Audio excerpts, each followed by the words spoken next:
సంవత్సరాల తరబడి ఎన్ని మందులు వాడినా మీ మోకాల నొప్పులు తగ్గట్లేదా? ప్రాణ పెయిన్ క్లినిక్ లో అత్యాధునిక చికిత్స.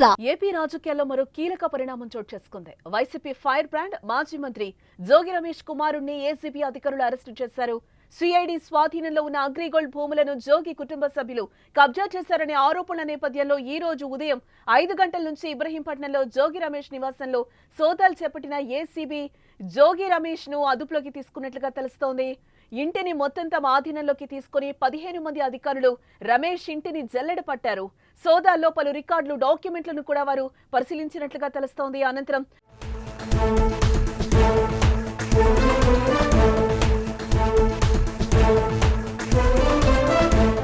కేసులో కీలక వ్యక్తి అయిన జోగి రమేష్ కుమారుడు జోగి రాజీవ్ ను ఏసీబీ అధికారులు అరెస్టు చేశారు.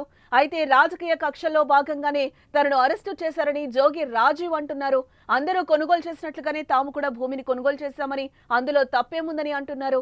కేసును చట్టపరంగానే ఎదుర్కొంటామని, ప్రభుత్వం కక్ష సాధింపు చర్యలకు పాల్పడుతోందని అన్నారు. తన కుమారుని అరెస్టు చేయడంపై జోగి రమేష్ తీవ్ర ఆగ్రహాన్ని వ్యక్తం చేశారు. అన్యాయంగా అరెస్టు చేశారని, తన కుటుంబంపై ప్రభుత్వం కక్ష సాధింపు చర్యలకు పాల్పడుతోందని మండిపడ్డారు. ఆయన పిల్లల మీద ఏంటి సార్ ఇది? దయచేసి మీకు కూడా పిల్లలు ఉన్నారు. మీ ఇంటికి మా ఇల్లు ఎంత దూరమో మా ఇంటికి మీరు కనపడట్లేదు. దయచేసి తెలుగుదేశం పార్టీ యావత్తుకు చెప్తా ఉన్నా, ఒక బలహీన వర్గాల వ్యక్తి జోగి రమేష్ కృష్ణా జిల్లాలో అంచెలంచెలుగా ఎదిగాడు. ఒక బలహీన వర్గాల వాడు, ఒక గౌడ కులస్తుడు. ఎదిగితే హర్షించాల్సింది పోయి మీరు మా మీద కక్ష కట్టి మమ్మల్ని జైలు పాలు చేస్తే మీరు ఆనందం పొందుతారు. ఏంటి దుర్మార్గం? నిజంగా తప్పు చేసుంటే, నిజంగా మా కుమారుడు తప్పు చేసుంటే శిక్షించిన అదొక కానీ ఏమీ తెలియకుండా ఈ విధంగా చేయటం ధర్మం కాదు, మీకు న్యాయం కాదు. ప్రజలు చూస్తా ఉన్నారు. ప్రజాస్వామ్యవాదులారా, ఒక్కసారి ఆలోచన చేసుకోండి. నేను వస్తా విజయవాడ నడిబొట్లో ఎక్కడైనా సరే రమ్మని చెప్పి అడుగుతా ఉన్నా.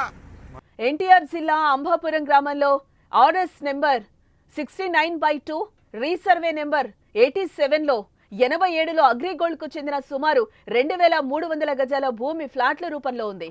దీన్ని ఏపీసీఐడి స్వాధీనం చేసుకుంది. అగ్రిగోల్డ్ జప్తు చేసిన భూముల్ని ప్రభుత్వం నిషేధిత జాబితాలో చేర్చింది. అంటే వాటిని రిజిస్టర్ చేసే అవకాశమే లేదు. అయితే జోగి రమేష్ అండతో ఆయన కుటుంబ సభ్యులు ఆ భూములను రిజిస్ట్రేషన్ చేసుకుని వేరొకరికి విక్రయించారని అగ్రిగోల్డ్ కు చెందిన అవ్వ వెంకటశేషు నారాయణరావు విజయవాడ 2 టౌన్ పోలీసులకు ఫిర్యాదు చేశారు. మంత్రి జోగి రమేషే అధికారులపై ఒత్తిడి చేసి అధికార దుర్వినియోగానికి పాల్పడినట్టుగా ఆరోపణలు ఉన్నాయి. దీంతో ప్రభుత్వం దీనిపై దృష్టి సారించింది. ఈ నేపథ్యంలోనే మెరుపు దాడులు చేసి అరెస్టులకు తెరలేపడం ఉత్కంఠం రేపుతోంది. జోగి రాజీవ్ అరెస్టుతో ఎటువంటి అవాంఛనీయ సంఘటనలు జరగకుండా పోలీసులు బందోబస్తును ఏర్పాటు చేసినట్లుగా తెలుస్తోంది.